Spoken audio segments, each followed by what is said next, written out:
G'day. Those of you who watch or have been watching for a while may remember that I occasionally do volunteer work for a group, Technology for Ageing and Disability here in South Australia, for people who need things fixed or need special stuff adapted.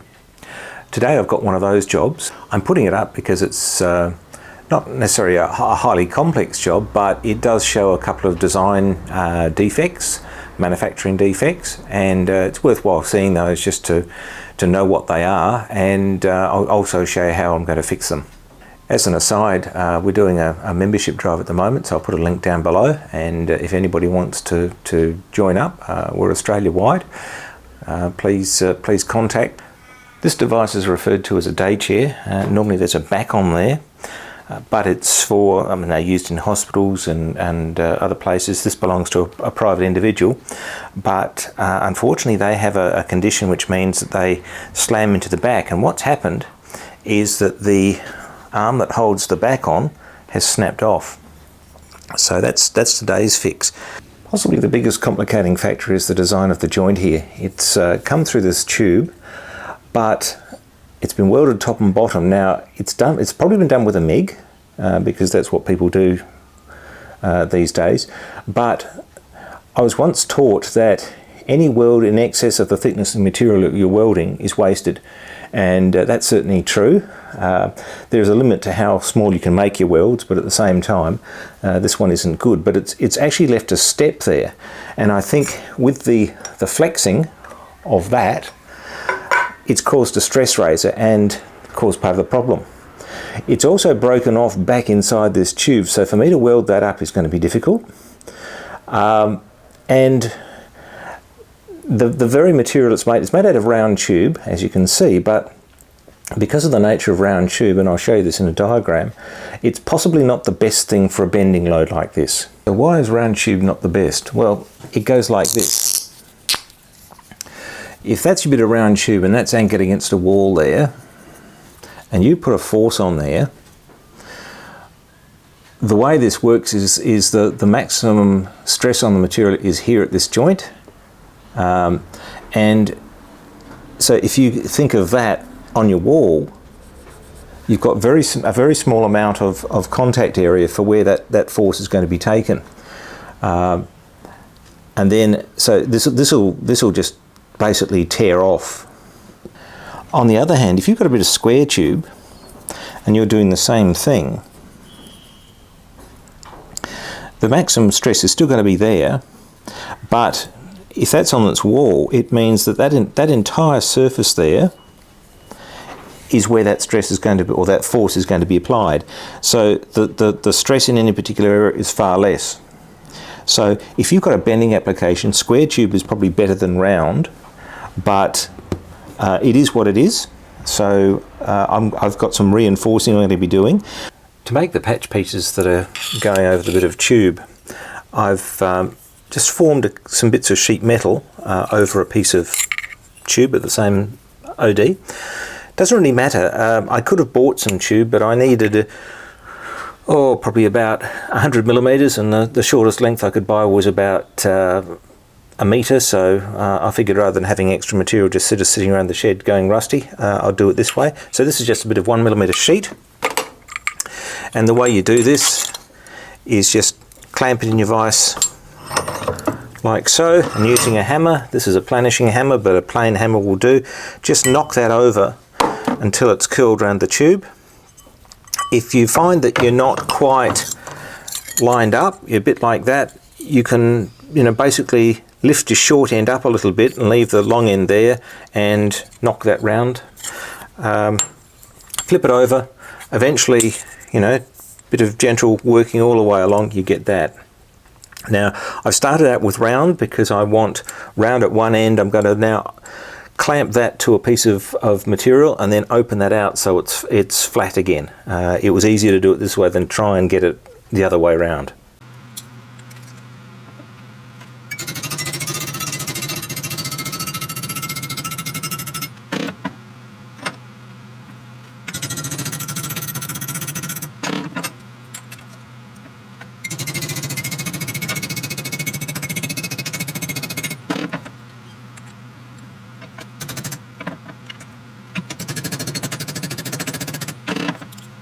a bit more along the process. I ended up trimming a little bit off the edges here because when I wrapped my material around, it wasn't quite square, and it was also excess, because what I wanted to be able to do is basically have a half on this side and a half on this side, which is roughly meets in the middle. I may have to do a little bit of, you know, linishing, grinding, whatever, but that's the basic plan. I've then gone and taken those and using a hose clamp, one of my favourite impromptu work holding things, just flattened out the end. What I'm going to end up doing is putting that on there, curving this around a bit to meet up with the tube that goes into. Similarly with that one, but curving it up this way, and then putting a triangular fill piece in there. So that way I'll get the advantage of that square joint. There's not much, this is 1mm and this is 1.2. There's not much benefit in going any thicker than that, because that's always going to be the thinnest material. If I went to 1.6 or 2, that'll be thinner. So, you know, you want to keep the materials around about the same size. You want to keep the welds small as you can, because as well as the stress razor, if that tube has got any bit of heat treatment in it or work hardening from the bending, any excess heat is going to rob you of that. So that's the plan. So I need to work on curving this around, and the one for the top, curving that round. The outer piece is pretty much done. I've actually done 2 of these, so that's all good. The inner I need probably a little bit more shape to. As you can see, it's got a nice complex sort of curve there, but that's going to sit in there a bit like that. Now to work these, I'm using the T-dolly, and I've strapped those bits of half round with a hose clamp onto a handle here, so I can manipulate that. And so this one I need to turn into a version of this, which involves a lot of stretching and forming of the material in there mainly, so that it clears the tube and curves while not having any abrupt and sharp changes. Second part of the plan was to remove these bits from the frame and weld them up before putting them back. Now, they certainly put up more of a fight than I thought they were going to.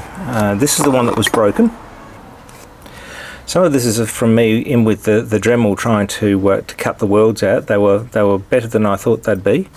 But that piece goes in like that, and so I need to weld around there and fill some of those holes. This one was the other side, and you can see here, once again, there's some stuff from me dremeling away, but there's a crack that's running around there. So that's going to have to be welded up and dressed back. The other one that I noticed was that this is the tab that holds the seat onto the bottom of the frame, and that's actually fully torn out of the frame. It was just sitting there.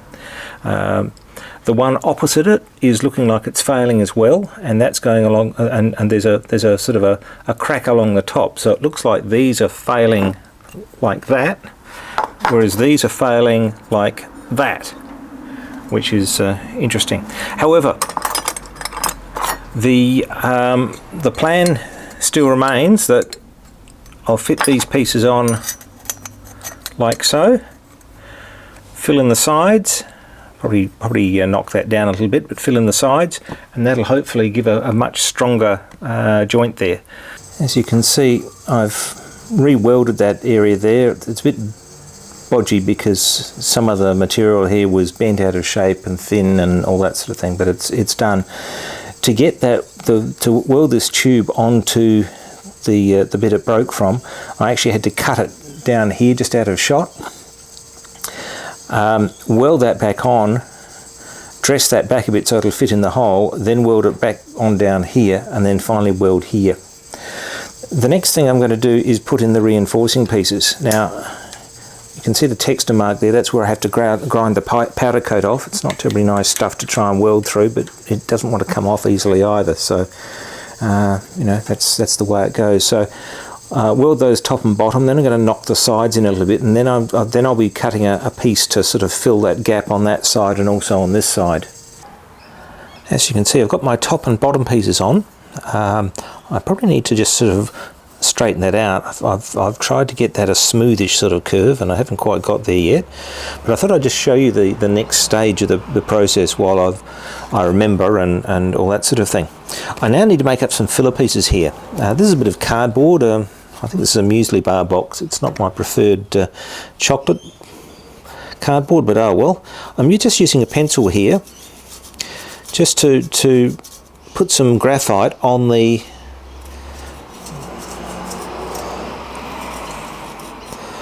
edge. Now what I'm going to do is put that in there and then press along,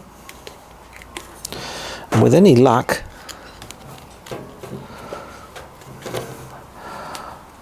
I get some graphite marks. And you can see there's that little ding there. But what I can now do is cut that out and then use that as a template to cut out some bits of metal which will then sit in there. Okay, once I've got that, I can then just sort of weld along the sides, weld in there, and basically cap up that joint. Here's the finished product. So to recap, I've gotten away from the round tube with just the sort of single point of contact up there, and I've got instead a line contact there and there, and I'm hoping that'll stiffen that up. I've taken the blobby welds out there and replaced it with a smooth fillet, but also smaller, so I haven't got an enormous amount of heat going in, although that damage has probably been done. I've also brought these things up and tapered them into the tube here, instead of having an abrupt cut off, as was here, so I'm hoping that will do better. So all up, all I need to do now is just finish this up a little bit and then squirt some paint on, and fingers crossed, I won't say it'll look like a new one, but it'll function as a new one should. There it is, the completed repair. The welds are a little bit lumpier than I'd like them to be, but that's only 1mm bit thick material. That's 1.2, so I don't particularly want to grind too much off in case I thin stuff down too much. But it seems to have worked, and I think it'll certainly be strong enough. The trouble with doing things like this is that sometimes you reinforce one bit and then the next bit fails, so we'll just have to see how that all works. But yeah, it should work. So thanks for watching, and see you for the next one.